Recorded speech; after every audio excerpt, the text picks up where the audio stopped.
inflation is such a sinister form of theft. He used to refer to inflation as taxation without legislation. 5 years ago, $500,000 house, 10% deposit, you needed $50,000 in cash. Now that $500,000 house you need that $50,000 deposit for went up to $1 million. Now you need $100,000 because inflation has run so hot and so fast. Once you have digital IDs, like everything you say online, everything you do is all tracked, it's all monitored. And then they bring out central bank digital currencies, and this is programmable money, but it's programmable for them. If you say things, maybe I say something like that and they don't agree with it, so they can just shut down absolutely everything. You may eat too much meat or use too much petrol or whatever. And they're like, game over. It's so sinister. I talk about this all the time, you know. Bitcoin is a Life-Raft. It's an opt-out. It's an opportunity for you to hedge yourself against tyranny, particularly in this country. If half of what Sean's saying comes to pass, if you care about your freedom. Today I'm delighted to have with me fellow Aussie Bitcoiner Sean Clarke, host of the G'day Bitcoin show. Sean's really been leading the charge in terms of Bitcoin education in this country. He's interviewed some of the world's biggest guests in Bitcoin.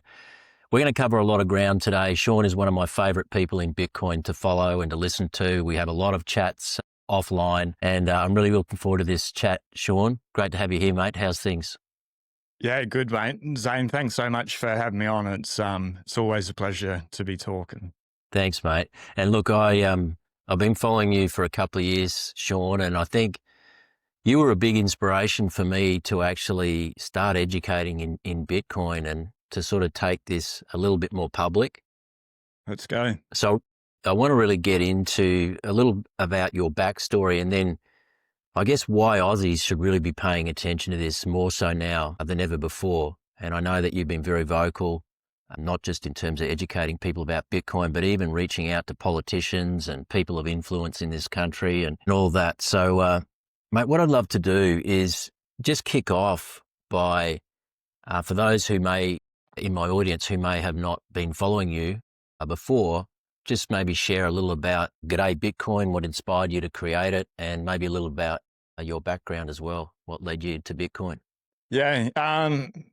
So let's just talk about G'day Bitcoin first. YouTube channel, now a podcast, and there's a website attached as well. But originally YouTube came about 6 or 7 years ago. As being clean, I'd been getting on my journey and stuff for quite a few years by that stage, and I've always had really big dreams, but really no way to be able to fulfill those dreams. And I don't know what book it was, I'm a voracious reader, but it said, like, stand between you and your dreams is somebody, you know. Everyone is there to help if you ask the right people and the right questions. I'm like, well, how do I get in front of those people? And there's maybe like Gary Vee or something, one of the like YouTube influencer guys, like, you need to have a personal brand. And at that stage I was so shy, so introverted. I'd trip up on my words and stuff. I'm like, okay, I'm going to start a YouTube channel just to be able to learn, to be able to speak to the camera and to be able to get my words out that I'd formed in my own mind. So I based it around like calisthenics. I started getting into that journey 6-7 years ago. And it's just a topic to be able to base it on so that I could just learn to be able to speak to the camera basically and get my confidence up and to be able to talk off the cuff. I was really terrible as a communicator. Like, fast forward, I don't know, 6-12 months maybe, called up a mate that I lived with for about 3 months. And at that stage, he was one of the wealthiest people that I'd known. He'd sold his internet business for like multiple millions of dollars in his early 30s. And I knew that he was investing. I didn't know in what. Anyway, I like called him up and said, hey, mate, I've got $400 cash in the safe. I just randomly had $400. What stock should I put it on? He's like, oh, I don't tell my friends. I'm not interested. And like, if it goes wrong, then they're no longer friends. I'm like, dude, it's $400. I'll flush it down the toilet. And then this sort of goes back to like when I was 14. One of the good takeaways from my stepdad is a pretty interesting childhood. But one of the good things from that is he taught me that money was candy wrappers or monopoly money. So I'd always really not seen the value in currency and was buying gold and stuff I don't know, 10, 15 years ago. And I had a little bit of that when I should have been buying Bitcoin, especially around the 10-year mark. Anyway, he said, I'm like, I'll flush it down the toilet. He's like, all right, bro, like I'm not into stocks. So I'm crypto. I'm like, what crypto? He told me this crypto. So I bought into that. And then over that next 2 weeks, I was like, what is the first ever cryptocurrency? And it's like, the first ever cryptocurrency was Bitcoin. I'm like, how much is Bitcoin? It's like $30,000 Australian. I'm like, oh shit. Like I remember when it was $94 Australian and I said I'd buy it. I remember when it was $96 the week after and I'd buy it. And I ended up buying something else that went up in smoke, being a delinquent teenager. Or maybe I wasn't quite a teenager then, probably early 20s.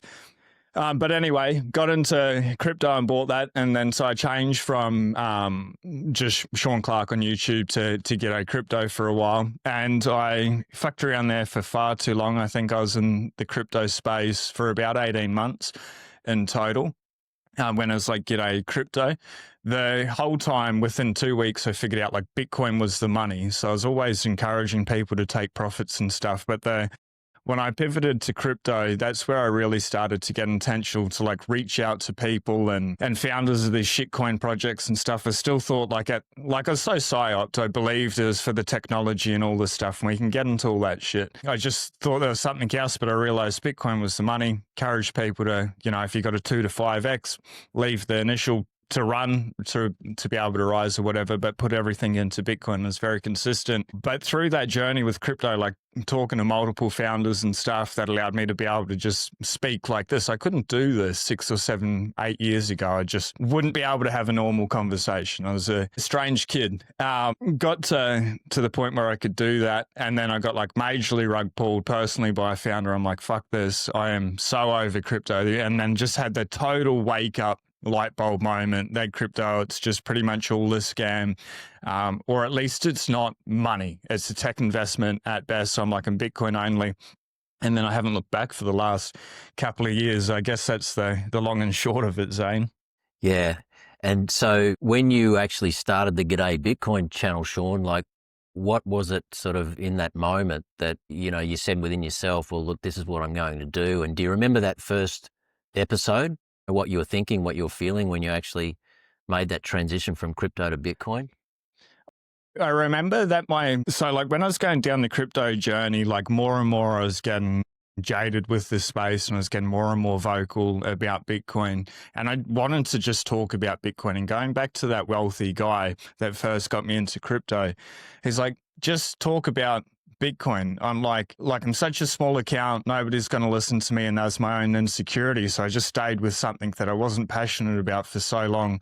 And then eventually I was just like, that thing happened. And I was like, oh, crypto is such a scam. What's the issue? The money is broken. People are struggling, obviously, with COVID and everything like that. Inflation's gone through the roof. Cost of living's gone through the roof. Everything like steaks, electricity, eggs, whatever anyone buys has gotten more and more expensive if they're saving in fiat currency. And then, from putting in thousands and thousands and thousands of hours and reading all the books and stuff, it's just like, we've got a really limited, unique window within like human history. We've never had an opportunity this great in all of human history. So I want to do absolutely everything I can to hopefully help people not get distracted or as distracted as I did, like that 18-month detour.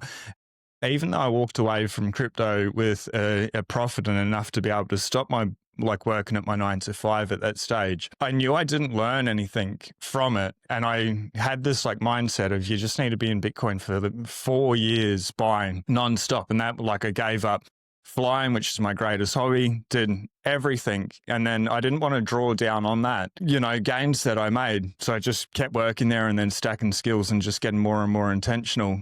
But coming back to one of the first episodes, I don't know the first episode, but I remember Natalie Brunel was one of the first Bitcoin-only podcast guests.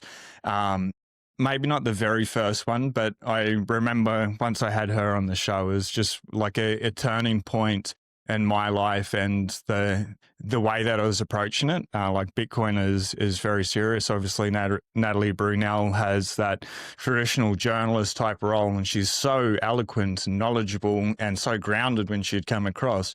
And I was just like, that is amazing. People like that are absolutely amazing. And I want to emulate, the things of that resonate, and push that out more and more. Yeah. Now that's awesome, mate. And so I guess now even, it's probably a better question. When you think about G'day Bitcoin now, like what would you say is your main mission? Every time you hit record, like what? Yeah. Dude, that's super easy for everyone to get Bitcoin in self-custody. It's Okay. like we can go into it, digital IDs, CBDCs, social credit scores, all these things are coming. I give people 3 years max to be able to get Bitcoin in self-custody, to be able to take control. I had a pretty shitty childhood. I've been broke. I've lived in the street. I've lived out of my car. I've been homeless and stuff. I know what it's like to have absolutely nothing. For the first time in human history, we've got the opportunity to take control of something. That something is the best form of money, in my opinion, that's ever existed. So the mission is to get people to give themselves permission to study, to read the books, to watch the podcasts, and then to learn in whatever way, whether it's watching tutorials from like BTC sessions on YouTube or picking up the phone and jumping on a call with the Bitcoin Way. Whatever the mission, the end goal is for people to have Bitcoin in self-custody and ultimately to have some Bitcoin that's KYC free in self-custody as well. Yeah. And KYC, for those of you who may not know that term, it means know your customer. And most of the Bitcoin that most people buy is through an exchange or a brokerage, which essentially means you need to give up your personal details in order to open the account and buy the Bitcoin. But maybe we can get into that as the show goes on, Sean. But out of all of the conversations you've had with so many, I guess, elite guests in the Bitcoin world, what would you say is the biggest problem that Bitcoin solves? I mean, I know you said earlier that the money is broken, but is that just simply it? It's just inflation, or is there more to it than that? I think probably two areas that Bitcoin really solves is the self-custody, where you can fully take control and it's permissionless money. Like when you take the keys, you have to take control of the keys, 12 or 24 words and something like that, or a washer. It really doesn't matter like what you put them on. As long as it's steel, if it's paper, floods, fires, you could lose them just as quick. But once you don't need permission to be able to spend your own money, I think that's one of the most important things. And the second thing is how limited it is as well. There's 21 million Bitcoin that will ever be created or that will ever exist. And we're at about 19.87 or whatever the supply is at the moment. And it doesn't really matter if they said 10 million or 21 million or 100 million. It just happens to be 21 million is what Satoshi came out with. But because it's finite and it's digital and nobody else can, like it can't be double spent. It just works as digital gold or digital cash. And because of that freedom aspect, but because it's so scarce, I think those two things together, like the government can't debase you, they can't confiscate, they can't get in the way, they can't say no, they can't prevent you doing what you need to do. Say the ATM stop working, you got Bitcoin in self-custody, you've got a relationship with your butcher. Now you can pay in sats, or you can go down to the local cafe or the Whole Foods market or whatever. And you may exceed, your carbon credits, you may eat too much meat or use too much petrol or whatever later down the track when they bring in social credit scores. And I do think that's coming, hopefully not, but I think that's happening. When you have Bitcoin, your life doesn't really change. It just keeps getting better, or at least it operates easily and effortlessly. I think that's probably the two greatest side effects of this hard money. Yeah, I really love that. And I often say, Bitcoin promises two things. One is wealth acceleration, right? Because of the absolute scarcity. And we've never seen an asset in history that is absolutely scarce. I mean, even gold has a 2% inflation rate. So it's the absolute scarcity, knowing that when you save in Bitcoin or you rotate capital in Bitcoin, over time, the value of those savings or that wealth just compounds at a rate that we've never seen before because the fact that you're actually buying into a protocol that is absolutely scarce. And not only that, has unlimited demand seemingly coming for it because we've still got 95% plus of the world to wake up to what this is. So wealth acceleration. But the other thing, and this really talks to your point there about self-custody, it's about wealth protection. Yeah. Wealth protection. You know, the fact that in the environment that we're in, and Sean and I are going to get into this in a moment, but in the environment that we're in now, which is becoming increasingly restrictive, and for anyone who's paying attention, they can see the writing on the wall. There's lots of red flags everywhere that things are the screws are being tightened. But the ability to be your own bank is such a powerful thing. And I know for most people that's a daunting proposition because they've been so used to outsourcing their money, outsourcing their wealth. But it is extremely liberating when you just learn these few simple skills of self-custody and you learn the power of peer-to-peer money. And you know, Sean and I right now, Sean could say to me, you know, send me $100 worth of Bitcoin, right? He could give me his QR code on the screen for his Lightning wallet or his Bitcoin wallet. I could put mine up there, scan it, and he could have sats within seconds, basically.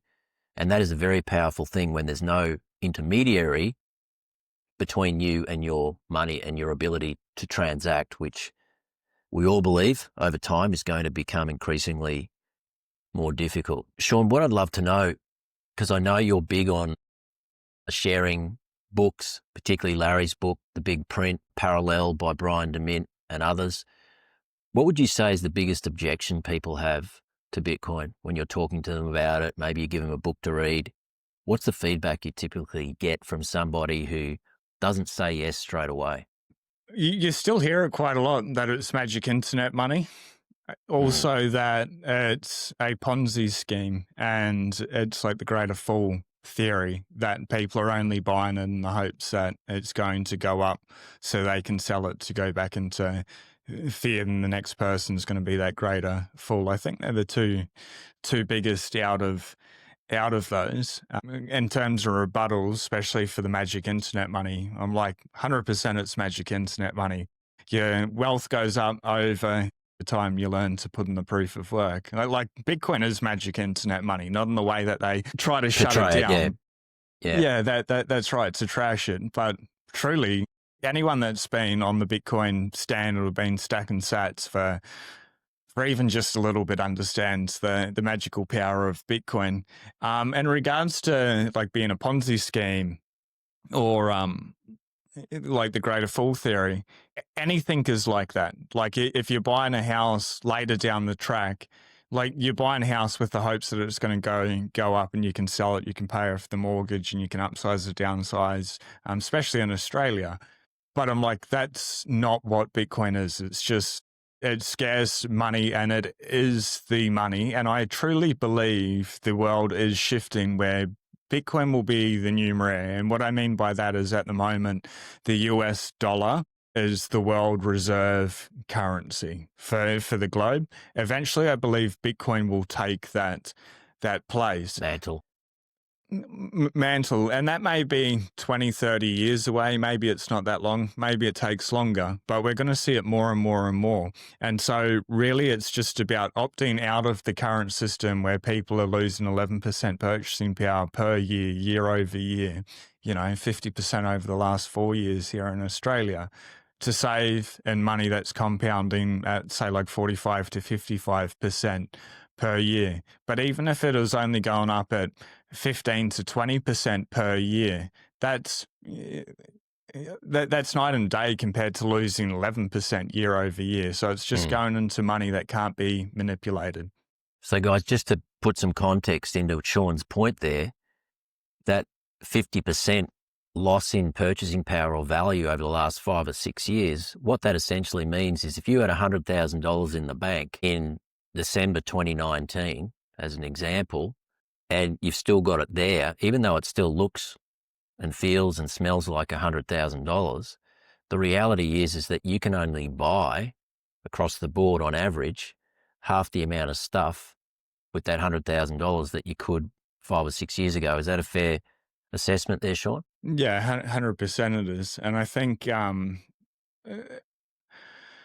Most people have realized that with property. Everyone in Australia especially pays so much attention to property. The same house that sold 4 or 5 years ago for 500,000 is now selling for $1 million Australian. And you look at the house and they haven't done any maintenance, they haven't done any repairs. It's going to cost more to be able to get it up to the standard that it was 4 or 5 years ago, yet you're paying twice the amount in fiat dollars. It's not that the house has gone up in value, it's just that you've lost half the value in that cash that's sitting Currency. there. But yeah, spot on. Yeah. And I think people intuitively know this. Where things get discombobulated for most people, the average person, I guess, is that you've got the treasurer getting on the news and saying we've got inflation under control, 3 or 4%, our target rate, whatever it might be. I mean, I've stopped listening a long time ago to what they say. But the point is that for those who are none the wiser, they know it's lies, right? Because they can feel it in their own life that things have gotten progressively more difficult, right? Because they're working harder for less. So yeah, I think, inflation is such a sinister form of theft.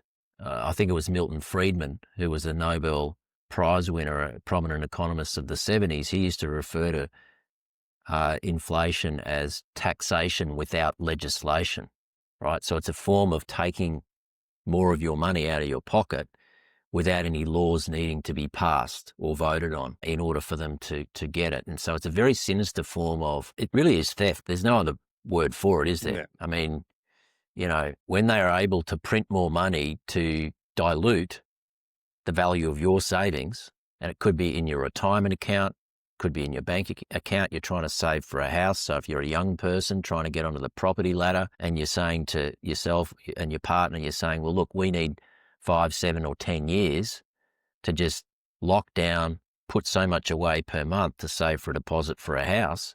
The problem is that the system is so against them, because by the time they get to that point where they've saved enough for a deposit, the house prices run away from them. And this is called being locked out of the housing market.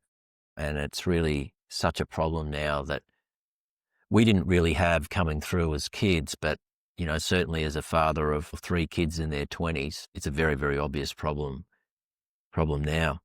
Do you agree with all that, Sean?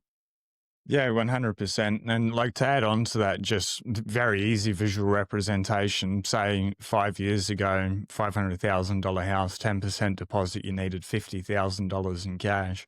House prices have doubled, over the last 4 to 5 years. So now that $500,000 house you need that $50,000 deposit for went up to $1 million. Now you need $100,000 because inflation has run so hot and so fast. The Australian government came out and they're like, we're going to lower the minimum deposit down to 5%. So now for the $50 million, the $1 million house, now you only need $50,000 as a deposit. What that does is then makes your mortgage bigger, so then you're going to pay more interest over time, and it's trapping people more and more and more. But they're always going to print more money, cause more inflation, deflate people's value, simply because the Australian government is over $1 trillion in debt. The more currency they can print, the cheaper that debt is for them to be able to pay off. So we see it on a world scale with the US dollar and the Federal Reserve doing that. It's happening here as well. And mathematically, it's not going to stop. Fiat currency is going to zero. In Australia, the Australian dollar has lost, I believe it's 96% of its value since inception, but if not, it's at least 93%. So let's just go with the lower number, 93% to be conservative. That's a hell of a lot of value that it's lost, So anyone saving and money that's, losing 7 to 11% a year is just going to struggle more and more and more. And it doesn't have to be that way anymore, luckily. Yeah. In fact, I've got some stats, Sean, and I'm running a webinar this week. And don't quote me on the exact figures, but it's something to the tune of 93%. The Australian dollar has lost 93% of its value since 1971. And we all know that there you go. In 1971, the gold standard was broken. And a lot of people think, that only happened in America, but not realizing that inadvertently, all of the other currencies were essentially pegged to the US dollar. Yeah. So it's kind of been the story of the last 50 plus years, where everybody over time has been debased to some degree because there's no checks and balances in the currency that we work for or save in anymore, because it's no longer backed by anything other than faith and trust, right?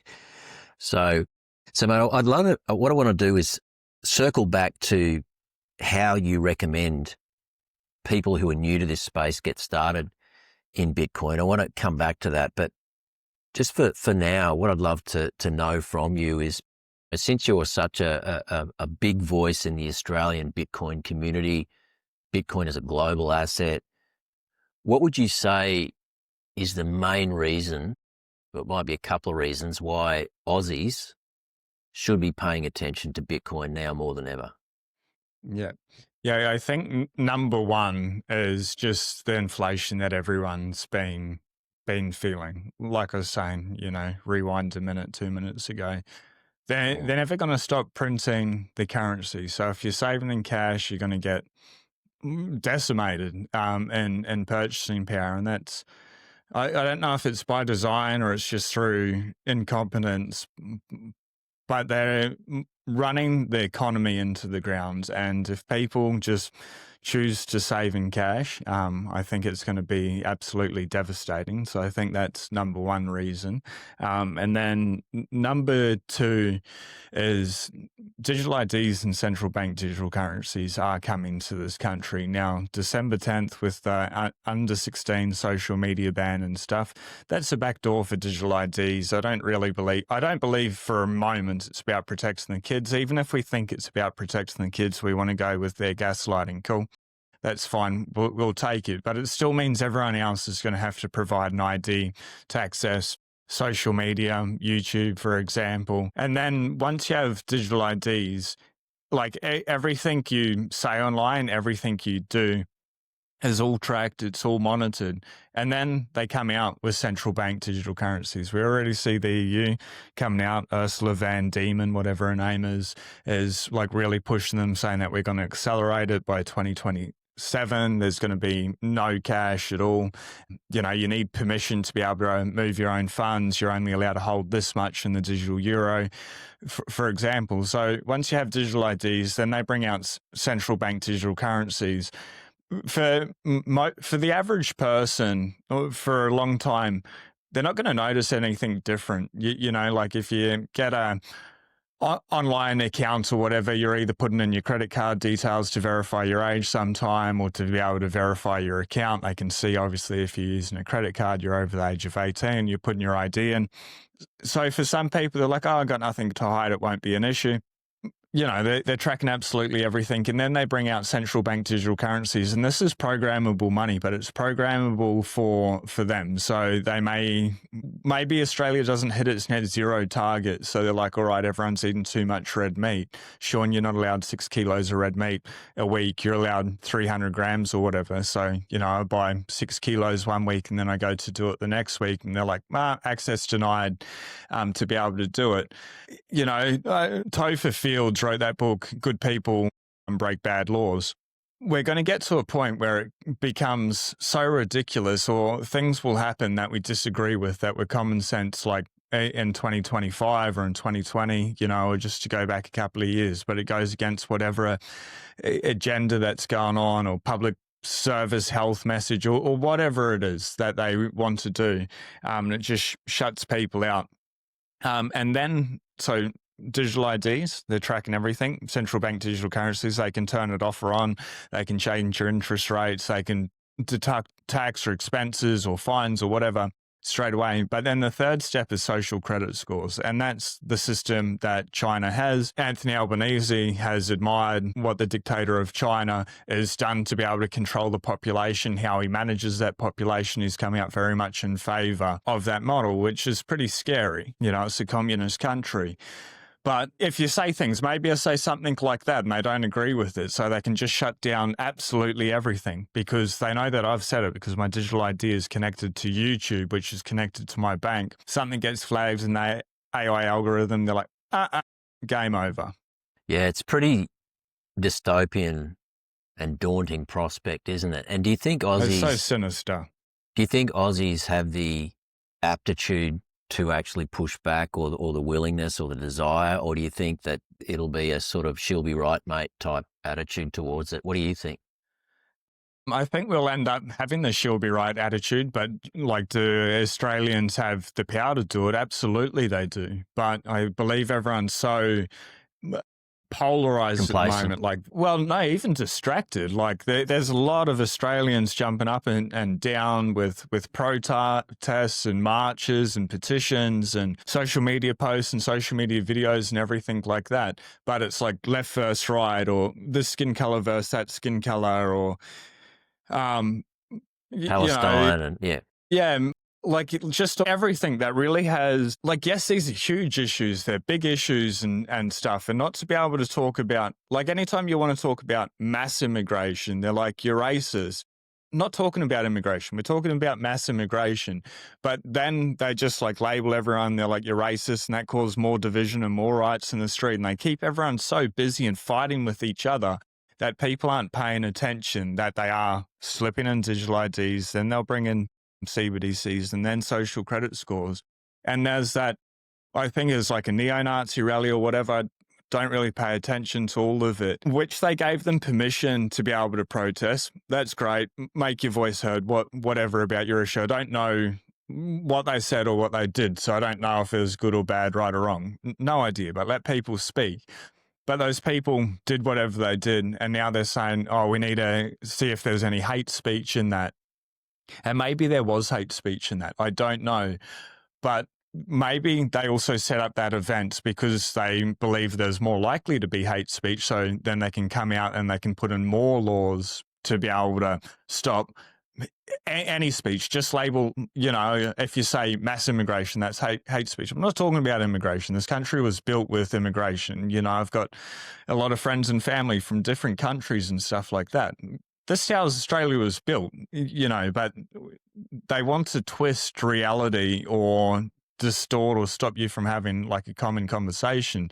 So then when it comes back to Bitcoin and the digital IDs and CBDCs and the broken money and stuff, we have the power and we have the numbers. There's more of us and these evil, slimy politicians at the tippity top that are raping and pillaging the country. You're going to have to bleep that R word. I do apologize. But I just think most people are too busy, and everyone's still buying like the mainstream media psyop that Bitcoin's this magic internet money and inflation's only 3 or 4%, even though they feel that they haven't woken up enough just yet. And I think everything about the school system here, like focusing on property as a store of value, as an investment, it stops people questioning. But also because of the inflation, which I think that's the most sinister thing with inflation, people need to work twice as hard to be able to stay exactly in the same place as they were 4 or 5 years ago. Yeah. So, like, what time do they have to be able to pay attention to this? Bitcoin's not easy.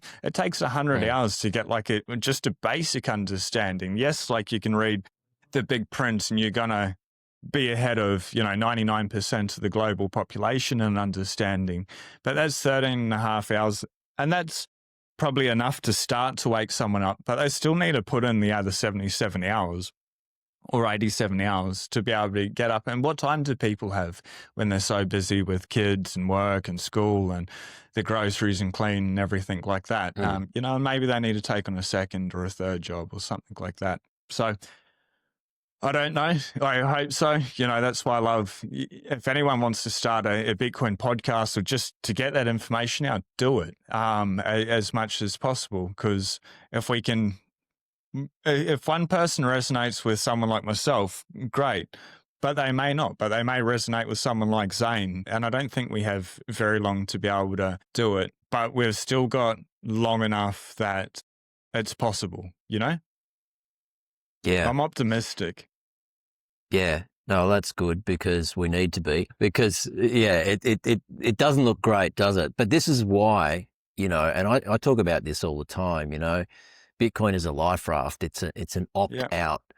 It's an opportunity for you to hedge yourself against tyranny. And the thing is that you can consume all the content in the world, but unless you actually go from consumer to creator and start creating your own destiny, and that means, like Sean's saying, a lot of people use the excuse they don't have time or whatever it is. And I know that life for a lot of people is busy and it is challenging and probably harder than it has ever been for most people who are attracted to Bitcoin, because the top 5%, well, they don't think they need it yet, but that's a separate conversation. I think eventually everyone's going to need it because they're going to realize that it's the only escape hatch from the central control system. But having said that, what I do believe that anything in life that's worth doing and worth paying attention to, particularly if it impacts your freedom and the ability for you to live a happy, autonomous life, that's worth paying attention to. So maybe, just maybe, some people need to reshuffle their priorities. Maybe it go, stopping watching Netflix 3 nights a week or whatever it might be. There's always time. We've all got 24 hours in the day, but it's all down to priorities in my view. And I just can't think of anything right now, particularly in this country, if half of what Sean's saying comes to pass. If you care about your freedom and you care about your financial sovereignty, there's enough red flags to suggest that you need. Takes you 13 hours to read one book. People who put their mind to it, Sean, they can do it. They really can. 100%. And, I've read 95% of the Bitcoin books, and a new one comes out and I'll read that just for like that little bit more knowledge, or to be able to make sure. But if you don't like reading, the short 39-minute video, What's the Problem on YouTube by Joe Bryan, absolutely amazing. Like that's a good start. But I believe people need to, like, it's either do or die. But say like 100% that I'm wrong and the dystopia and the tyranny doesn't happen. Like, I hope that's the case. I pray that that's the case. But if I'm wrong that doesn't happen, who cares? Bitcoin's number go up technology over time anyway. Like, it's just a better thing to be able to save, and that gives you more peace of mind. That's going to be better than saving cash or holding any other asset, in my opinion. So it's it's crazy. It's almost unfathomable. Whatever you do, as long as you're paying attention to Bitcoin, you'll win over time. But it's not about getting rich quick. That's not Bitcoin. Maybe that may happen. Maybe Bitcoin doubles or triples over the next 2 or 3 years. I think in the next 5 years, it'll probably 10x. That's my guess. And I think but then, like, when it comes to price predictions, who cares? Like, it really doesn't matter. It's just you can take control. I think that the price only matters initially when, like, you first put in fiat. Inevitably, the moment you buy Bitcoin for the first time, so it's at $120,000, it's going to drop to 100, 110,000 or whatever. But after a little bit of time, and it's sitting above where you've put enough money, and say you put $100,000 in and it stayed above, and that's $110,000 in purchasing power or value, sitting there for enough time, denominating fiat. I think like that's the least interesting thing, because over time that'll keep stepping up, even if it consolidates, in the words of James Check, for an entire year. We've pretty much been at 100K, give or take a little bit. So my opinion, like, you can't lose, and it's only going to be of benefit to hold Bitcoin in self-custody. Yeah, I agree. So what you're really saying is that if the worst case scenario doesn't come to pass, you're going to win anyway, right? Yeah. And we know from experience that it is extremely liberating, even if you have a foot in both camps, because, we're still here. We don't plan on leaving the country anytime soon.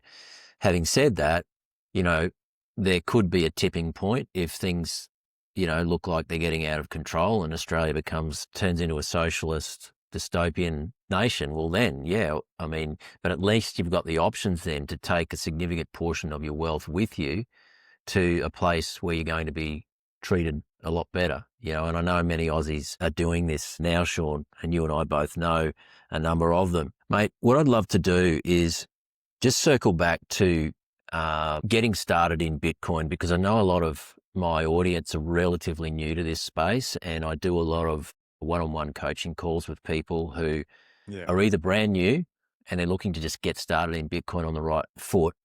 They don't want to make any mistakes. They want a really seamless onboarding experience, which I help them with. But then there are people who have made some mistakes, okay? And they've come to realize that had they have done this right in the beginning and just sat still and, like you say, buy, stack and chill, learn about self-custody, they would have been better off rather than trying to time the market and play around. What's your recommendation or advice to people who are getting started in Bitcoin? Maybe they want to deploy a few $1,000s and then set themselves up on a consistent strategy. What would you say is the best way to go about it? Not financial advice. Let's start there. Get that out of the way. I think the most important thing is study Bitcoin, like understand what you are buying.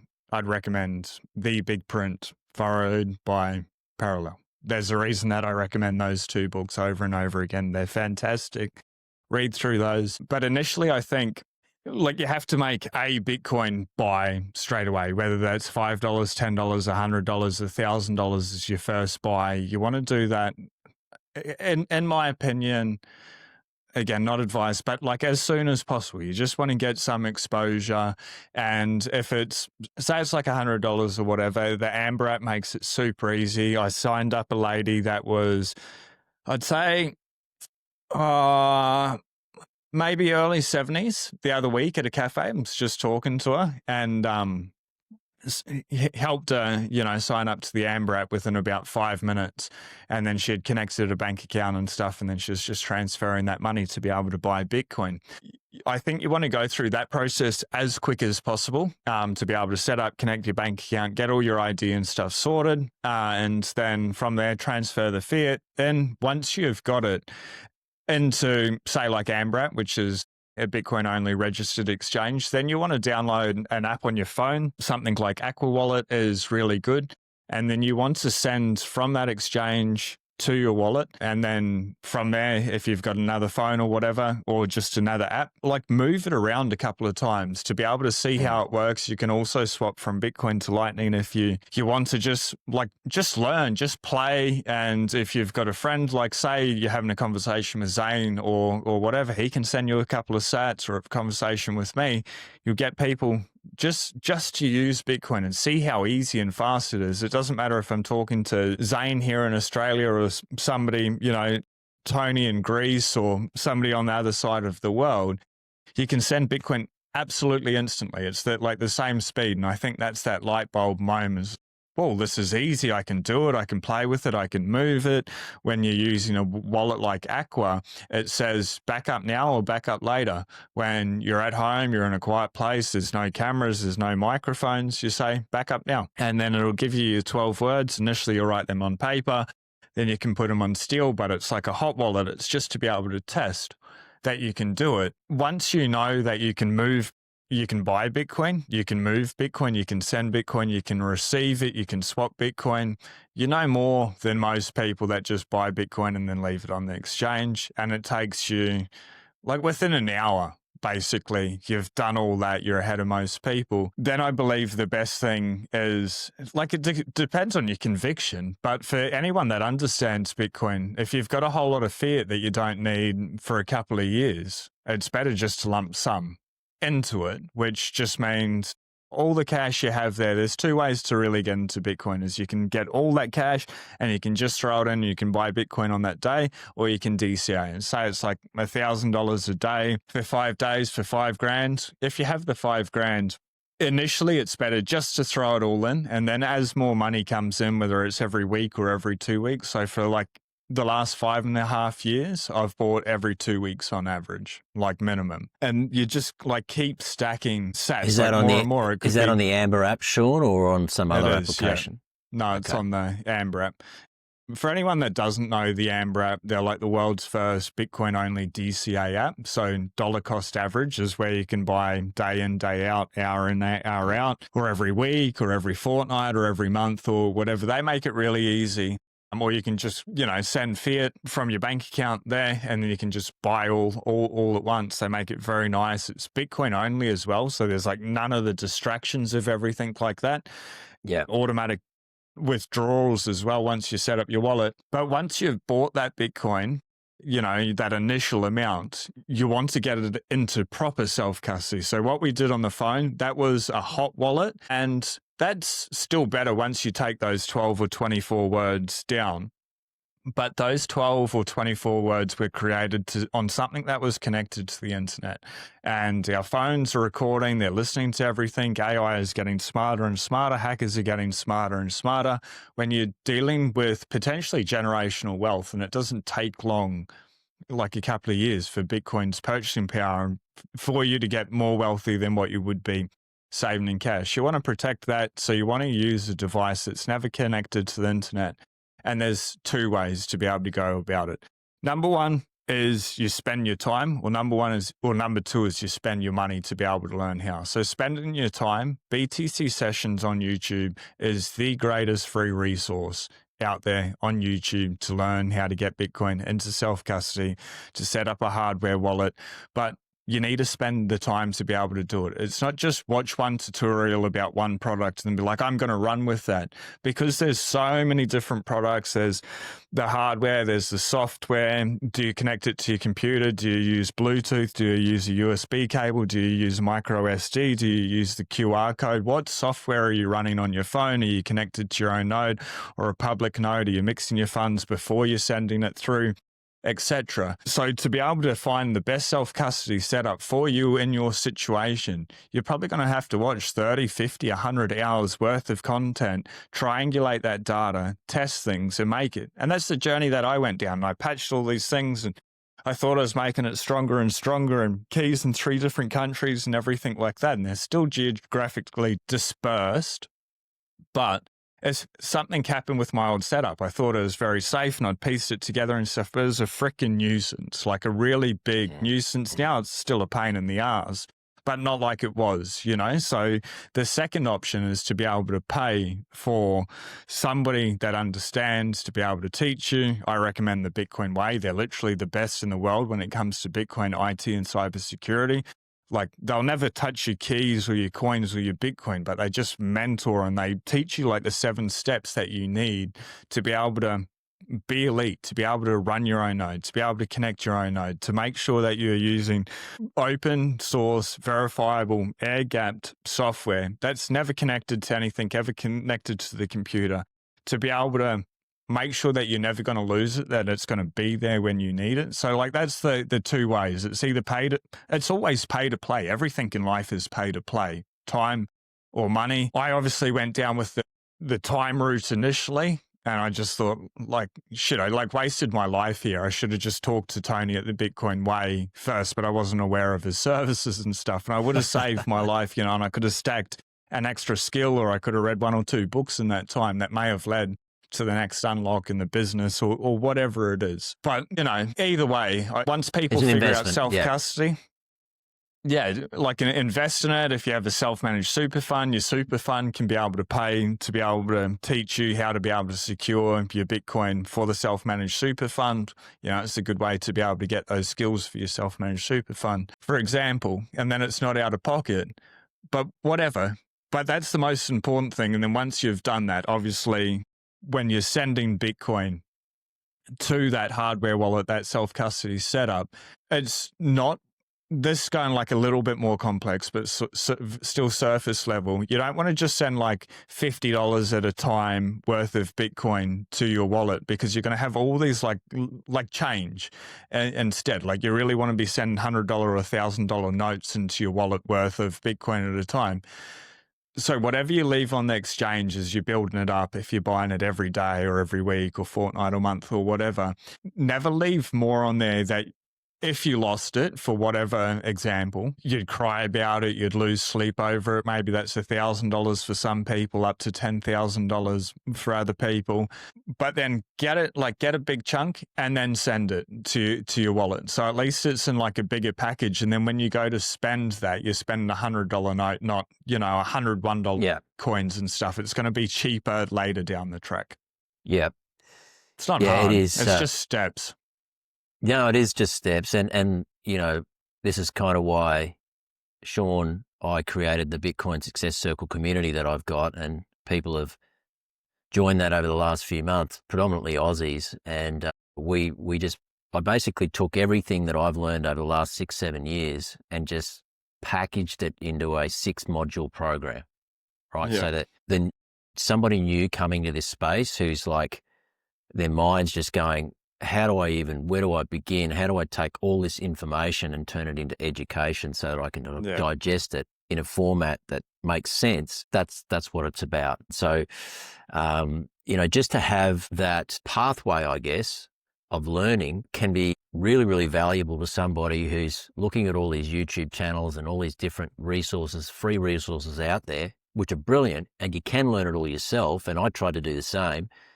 But then you realize, well, hold on a minute, I've got a life to live, I've got a business to run, I've got kids to raise, I've got things I want to do, books to read. Why don't I just engage somebody to help me on this path? And so it's such an important point. The other thing I'll say there, Sean, is this is what I often help people just to conceptualize the concept of investing in education.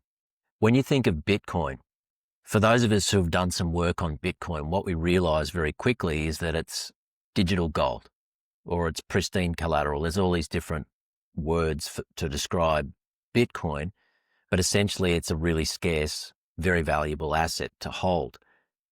And then you think of it as like, okay, it's essentially, it's not a trading position, it's property. It's kind of like real estate, but in the digital world. And so you think to yourself, well, if you compare digital real estate, i.e. Bitcoin, to conventional real estate, i.e.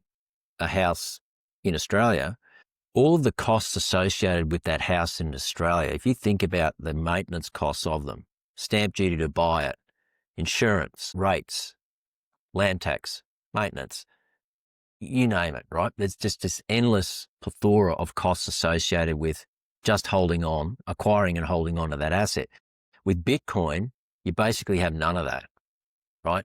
And so I'm always baffled when people kind of balk at investing in, a fee to utilize world experts such as Tony and the Bitcoin Way team. The initial reaction, and it was my initial reaction before I became a private client of theirs as well, I think I ended up having 3 one-on-one calls with them before I finally took the plunge because I had lots of questions. But what I realized is that I'm a traditional real estate investor, okay? And the costs never end. Here I have digital real estate, right? Yeah. And I'm balking at a fee, right, to basically be able to sleep well at night and know that I've got a succession plan. If something happens to me, my wife and kids have got access to my Bitcoin. I mean, that's invaluable. Like, I'll pay any price for that. And so I always say to people, look, just get comfortable in your mind, right? If we were to put a figure on it, let's just say 3 to 5% of the value of your stack, you should be thinking in terms of, okay, education and security. Education and security. If you've got to invest something to protect your Bitcoin, right, or to further your knowledge, just be comfortable. If you've got $100,000 worth of Bitcoin, just be comfortable investing 3 to 5 grand, either joining my community, or working with Tony and the team, whatever it might be, or going on a hunt for learning, buying all the books, buying yourself a cold storage wallet, whatever it might be. Everything costs either time or money. And so I just, most people seem to get that, Sean. They start to realize, oh shit, I never thought of it that way, but that makes a lot of sense. And like, straight on your point, I think that's the best way that somebody can look at it, is you're just paying for the insurance to be able to back it up. Like with a house, obviously you're paying insurance year over year over year. Pay it once at the start or wherever you are in your journey now to be able to learn those skills. And then you are that insurance, you know it. And then like the succession plans and stuff with you, if anything was to happen to you. But that peace of mind, it's, you can't like put a price on undervalued. Yeah. Not really. Yeah. You can't put a price on it. And over the course of time, anything that you invest to help educate yourself and protect this pristine collateral that you own, it's just going to pale into insignificance over time. Well, and so like here's an example: live in a beautiful house overlooking the ocean, the islands, the reefs, etc. It's nice. Doesn't make us any money, costs endless amount of money. most people in Australia think property is an investment. We had to get a board replaced, fascia board, $4,500. We've got the sandblaster coming to strip sand one side of the house over the next couple of days. Another $4,500 plus $500 in paint, plus however much it is to hire the scaffolding, plus my time to be able to paint it, because the painting kid guy, it's like, no, it's too high, it's too hard. And like, he said he'd do it and then he's like, quit. So that's like more time and investment and money and just like my life, my energy. Like, we needed to earn the money to be able to pay for that and stuff. And that's fine. We have the benefit of living in absolute paradise. So we're willing to take those costs. They suck, but we're still willing to pay those costs to be able to look after this house. Not that I see it as an investment anyway. I'm not under that delusion, but to still be able to protect it so that it's not going to deteriorate in value and stuff, or get flood damaged or whatever, or get all rot through the thing. Compare the cost with an average house that makes absolutely no money. That's not an investment, with learning about Bitcoin from the Bitcoin way, or buying all the books, or joining Zane's community. It's fucking nothing. Like, it is so small, and you can like accelerate that time, the learning, and you're not like wasting your life, because there's nothing, we can't get our life back. Like, I wish we could, but once you've spent that time doing something, there's something else that you've given up at that moment. So just make sure you're intentional with whatever it is you want to do. And maybe that is put 100 hours in and watch all the tutorials. Great. But just understand the opportunity cost with whatever it is, and anything in life. Great point, Sean. What I want to do, mate, is just touch on a conversation you had with Fred Krueger I was watching a couple of days ago before we wrap the session today, mate. But one thing that really stuck out for me was his take on AI. And I'm not sure what you think about this, but I'd love to get your thoughts on this, because I know you talk a lot about AI and where you think this is going. But Fred was talking about how AI is going to really dismantle, I think was the word he used. I might be corrected on that, but I think he was basically saying that the white collar professions are going to be really displaced and disrupted from AI in the coming years. And he feels that the spin-off effect of that is going to be that all of these people in these white-collar professions who own real estate, they're going to be displaced out of their jobs. There's going to be mass upheaval, and they don't see it coming, of course. Like most people, we don't see AI coming and how it's going to impact the ability for us to earn income. And then he was saying that this could have a really detrimental impact on the global housing market, because people won't be able to service their mortgages, et cetera, et cetera. What did you take away from that conversation, Sean, on that point? Yeah, I think like it's hard to know what the government response is going to be. Is it with the digital IDs and central bank digital currencies that we're moving towards? Then they bring out universal basic income.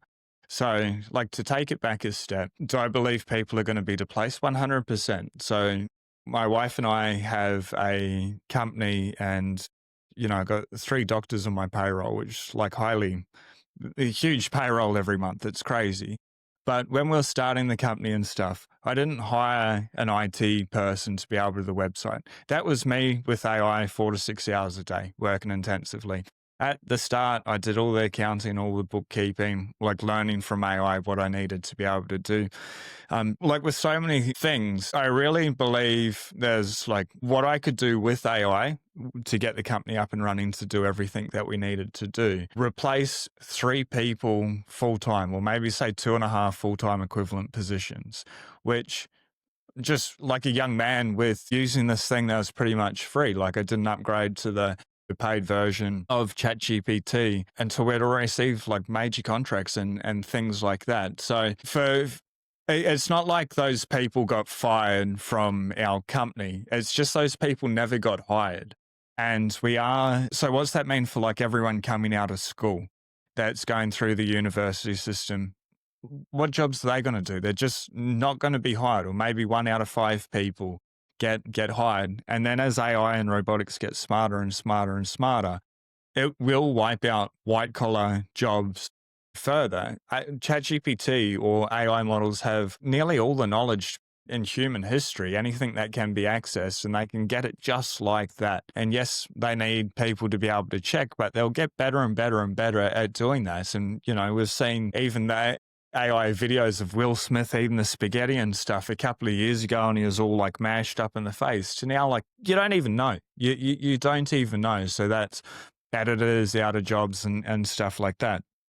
But I think that replacement's going to happen from humans that use their brain to be able to earn an income for a lot of them. Obviously, if someone's like elite, exceptional, like they're the niche, if they define that category, you can't replace that. You just can't. People are going to want that brand, that person to be able to do it. They want to say they work for them, whether it's a consultant or to be able to do their training or whatever it is. So, if you are a white collar worker, be the best you can be and then like supplement that with AI. But that's going to happen. And then what happens? Like they're not going to be able to pay for their mortgage, their repayment. So what happens? Like we're already seeing in this country, not know if jobs are created, obviously mass immigration's making it harder as well, but there's 300,000 or 400,000 Australians sleeping homeless at the moment.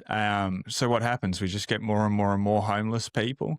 And filling up the streets, we get these big homeless camps and stuff like that. These are just good people. They're our friends, our family, our community members. But because the money's broken and also because Australia is so far behind and we're not doing anything to protect the wealth of this nation with all our mineral rights and stuff, I don't know what option they have. So then the government's like, all right, we don't want this to be able to happen. What do? Bring out UBI, which is universal basic income, where they just give everyone free money and they're saying it needs to be a living wage. But where's that money come from? They just print more and more and more of it. They're not going to put more taxes or tariffs on what we're exporting, like all the natural minerals that we're just giving away to other countries, or like the ban on uranium and stuff in nuclear. Like we could be very, very wealthy as a nation, have a sovereign wealth fund. They could put those tariffs into gold or Bitcoin. Their Bitcoin would be better long-term wealth, but even if they just put it in gold for the country in the meantime to be able to build up a sovereign wealth fund for when that moment hits. But I don't know.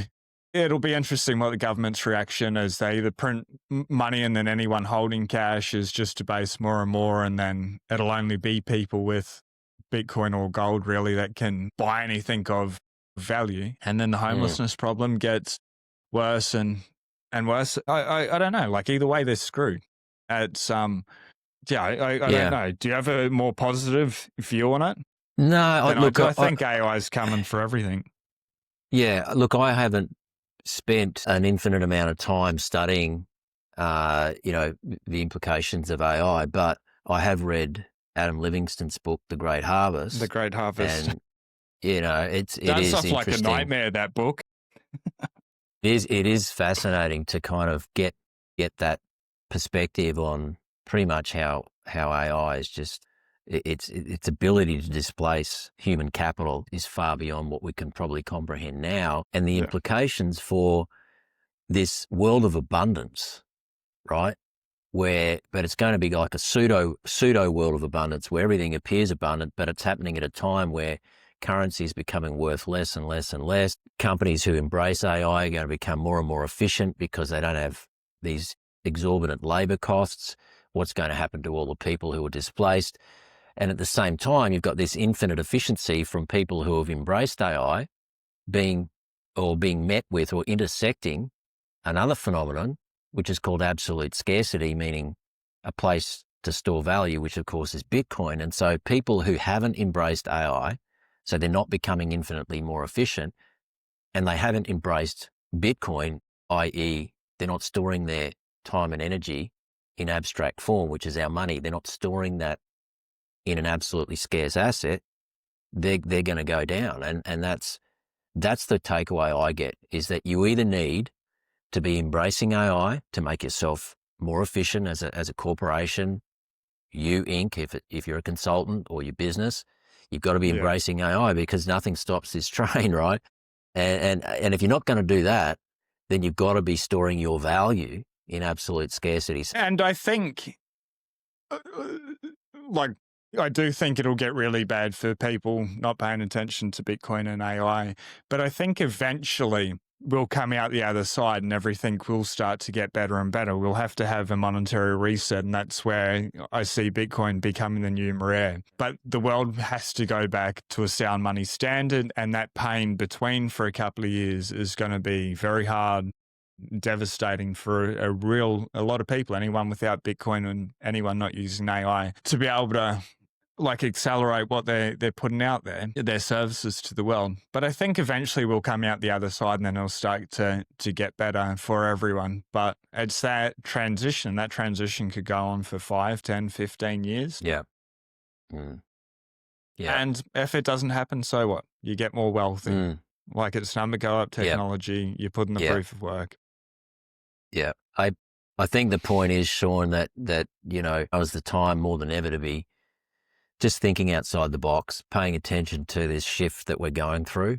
And sadly, most people are only going to pay attention to it when it's too late, when their life is directly impacted by it. But, we just got to keep pushing forward, being proactive, thinking about ways that we can protect ourselves and our families as best we can, and just keep educating people and I guess giving people an invitation to learn more. And I think really that's the point of Sean's podcast. That's the point of what I do. I just really want to help to empower Aussies to learn about this shift that we're going through, this great transition, wealth transfer, whatever you want to call it, and to just encourage people to take some time to learn about this and really lean into this in some way, because the more you learn, the more you realize that, number one, Bitcoin's not going anywhere, right? Number two, it is the best performing asset of all time.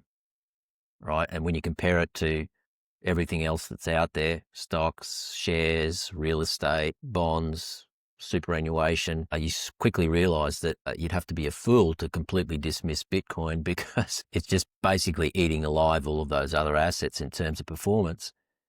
But then also understand that we're in a time now where protecting your sovereignty is going to be a really important thing in the years ahead. And there's no better way to do that other than to take charge of some meaningful amount of your financial life. And I just think Bitcoin and self-custody is ultimately what enables that more than anything else.